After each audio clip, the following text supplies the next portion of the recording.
ሰላም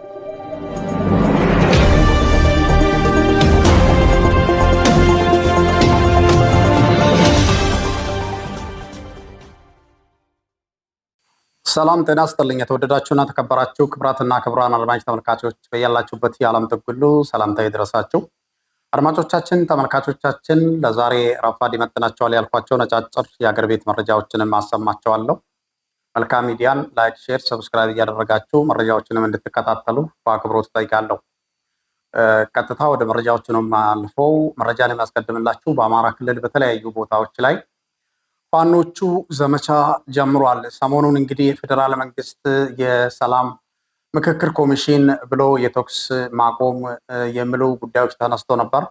ነገር ግን ጉዳዩ ወደ ጦርነት የተቀየረበት ሁኔታ ነው ያለው። ይሄንን ዘመቻ እንግዲህ አስቀድሞ ፋኖቹ ጀምሯል። በአማራ ክልል የተለያዩ ቦታዎች ላይ በ10 የውጊያ ግንባሮች ጎንደር ቀጠና ውጊያ እየተደረገ እንደሚገኝ ተገልጿል። ሰሞኑን የፌዴራል መንግስት እንግዲህ አንዳንድ የቀበሌና የወረዳ አካባቢዎችን መልሰን የእግር መትከል ስራ ብሎ ከፍተኛ ፕሮፓጋንዳ ሲያሰማ ነበር። እንደሚታወቀው በአማራ ክልል 4174 ቀበሌዎች ሲኖሩ ወደ 260 ወረዳዎች እንደሚገኙ ይታወቃል። እነዚህ ወረዳዎችና ቀበሌዎችም ግማሽ በግማሽ ፋኖቹ የሚኖሩበት ሲሆን ግማሹን ደግሞ የፌዴራል መንግስት ነው የሚገኝበት ማለት ነው። ነገር ግን ይሄ ሆኖ ሳለ የፌዴራል መንግስት ሙሉ ለሙሉ ወደ 4174 ቀበሌዎችን የተወሰኑ ቦታዎች ብቻ ሲቀሩ እንደተቆጣጠረ አድርጎ የሚናገረው ንግግር ፋኖቹ ቀደም ሲል ከወረዳ ከተሞች የወጡ ቢሆኑም አሁን እየተደረገ ባለው ውጊያ አንዳንድ የወረዳ ከተሞች ፋኖቹ የገቡባቸው እንደሆነ የተገለጸ፣ ገብቶባቸው የወጡም አሉ፣ ሳይወጡም አሁንም ድረስ ያሉባቸው ቦታዎች አሉ። ቀጥታ ይህንን መረጃ እናያለን። በአማራ ክልል በተለያዩ ቦታዎች ላይ ውጊያዎች እየተደረጉ ይገኛሉ። በተለይ ጎንደር በ10 ቦታ ውጊያ እየተደረገ መሆኑ ፋኖቹ አስረድቷል። ፋኖቹ በጋራ ነው እንግዲህ ውጊያውን እያደረጉ የሚገኙትም ተብሏል። ለአብነት በጎንደር ዙሪያ ማክሰኝት 4 ክፍለ ጦር ነው እንግዲህ ማክሰኝት ከተማ ከጠዋቱ ጀምሮ ውጊያ እየተደረገ ይገኛል። በመንግስት ወታደሮች ካምፕ ላይ ጥቃት ደርሷል ነው እንግዲህ የተባለው። ከካምፕ ውጭም በማንገድ ላይም የጨበጣ ውጊያዎች ተደርጓል ተብሏል። በተጨማሪም ኃይል ከአዘዞ እያመጡ በነበረበት ወቅትም ምንዝሮ ላይ 24 መኪና ደፈጣ ላይ ወጥተው ማመታታቸው ተሰምቷል። ፌዴራል መንግስት እንግዲህ ውጊያ የተነሳባቸው ቦታዎችን ሽፋን ለመስጠትና ተጨማሪ ኃይል ከቦታ ወደ ቦታ በሚያዘዋውርበት ወቅትም እንደተለመደው በደፈጣ ውጊያ ዋጋ እየከፈሉ እንደሚገኙ ተገልጿል። አዘዞ አካባቢ ወደ 24 መኪና ሲንቀሳቀስ መንዝሮ ላይ ፋኖቹ ደፈጣ ሰርተው ጥቃት አድርሶባቸዋል። ከደብረ ታቦር ጎንደር እና ከባህር ዳር ጎንደር በእነዚህ ውጊያዎች የተነሳ እንግዲህ ትራንስፖርት መቋረጡንም ነው የተሰማው። ቁልቋል በር ላይም እንግዲህ ከባድ ውጊያ ተደርጓል። በተመሳሳይ ሊሞ ከምከም አዲስ ዘመን ከተማም ውጊያ ተደርጓል። ትራንስፖርት ተቋርጧል ተብሏል። እንግዲህ ቄሴ ቆማው እንደነበረ ተሰምቷል። እንግዲህ እንቅስቃሴ እንደቆመ ነው የተሰማው የትራንስፖርት እንቅስቃሴ። እንግዲህ ጎንደር በርካታ ቦታዎች ላይ የውጊያ እንቅስቃሴዎች እየታዩ ይገኛሉ። በቋራም አሰል በተባለው ተብሎ በሚጠራ ቦታ ከባድ ውጊያ ተደርጓል። አርማጮ ውግባ መኖሩና ውጊያ መኖሩና ወገራም ውጊያ መኖሩ ፋኖች አስረድቷል።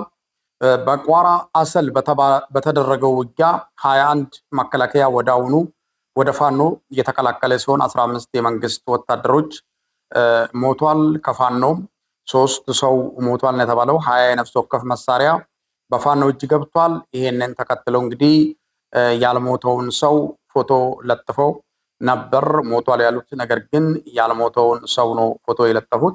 ይሄንን እንግዲህ የብልጽግና ሚዲያዎች ከትላንትና ምሽት ጀምሮ ከፍተኛ መነጋገሪያ አድርጎ ነበር። ከፋኖ ሰው አልሞተም እያልን አይደለም፣ ከፋኖ ሰው ሞቷል። ነገር ግን እነሱ የሚሉት ቁጥሩ በጣም የትየለሌ የሆነ ፋኖችን ገደልን ብሎ ነው የሚናገሩ። በጣም የሚገርማቸው በሚደረጉ ውጊያዎች ፋኖቹ ሰው ከተሰዋባቸው አይደብቁም። ትክክለኛና እውነተኛ መረጃውን ነው ፋኖቹ የሚያስቀምጡት። ከቆሰለም ቆሰለ ነው የሚሉ።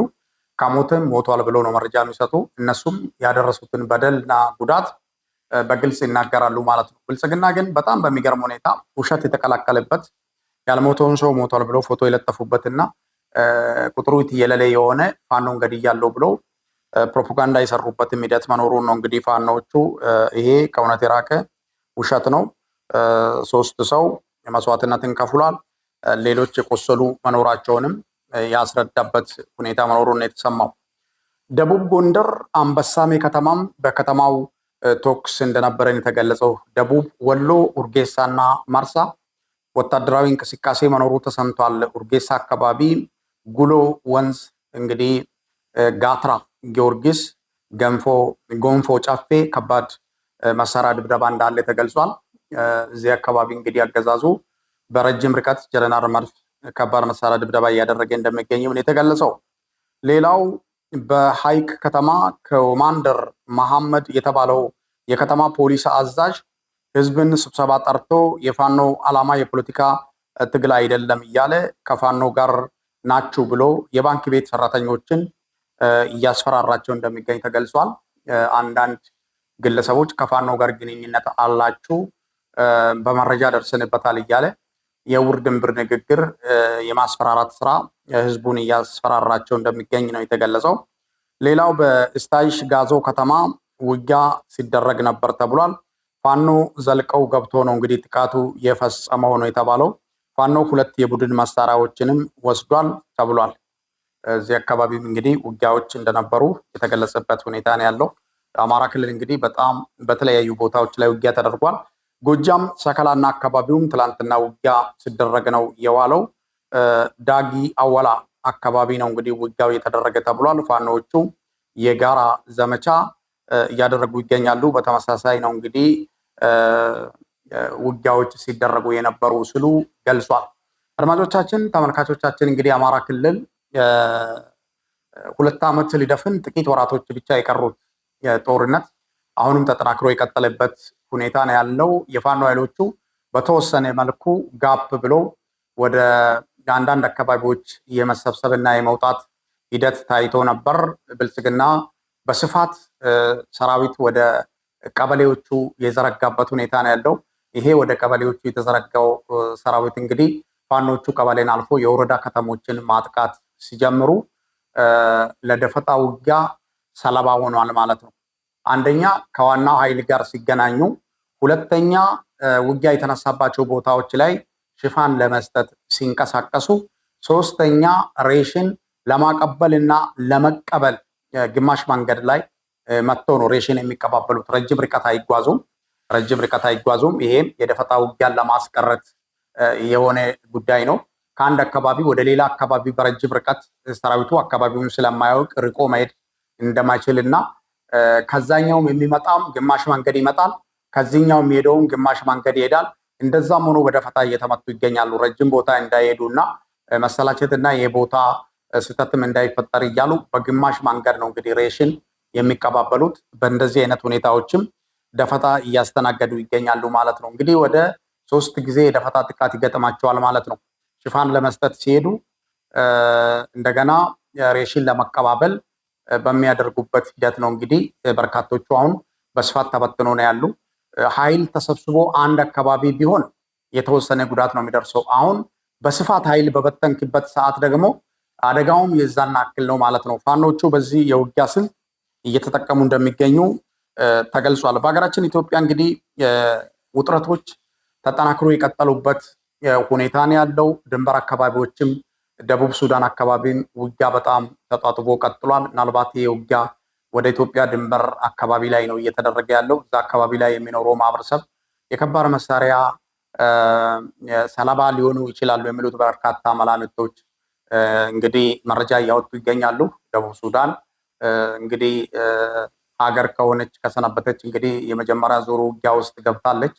እጅግ በጣም ከባድ ውጊያ እየተደረገ እንደሚገኝ ነው መረጃዎች የሚጠቁሙት።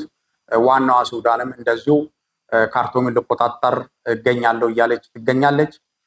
ኤርትራና ኢትዮጵያ እንደዚሁም ደግሞ የጦርነት ዝግጅት ላይ እንደሚገኙ የተገለጸበትና ትላንትና ኤርትራ እንግዲህ አንዳንድ የውጭ ጉዳዮችን በኤርትራ ውስጥ የሚገኙ አምባሳደሮች ያነጋገረችበትና ኢትዮጵያን አሳርፏት ያለችበት ሁኔታ ነው ያለው። ካልሆነ ግን ወደ አስከፊ ነገር ውስጥ እንዳንገባ የሚል መልእክትም አስተላልፋለች በውጭ ጉዳይ ሚኒስትሯ በኩል። እንግዲህ አድማጮቻችን፣ ተመልካቾቻችን ነገሩ ወዴት ነው የሚለው እንግዲህ በጣም አሳሳቢ የሆነበት ሁኔታ ነው ያለው። መረጃዎች እነዚህን ይመስሉ ነበር። በተመሳሳይ ፕሮግራም እና ሌሎች መርሃ ግብር እስከምንገናኝ መልካም ጊዜ እንደሆነላችሁ እመኛለሁ። ሰላም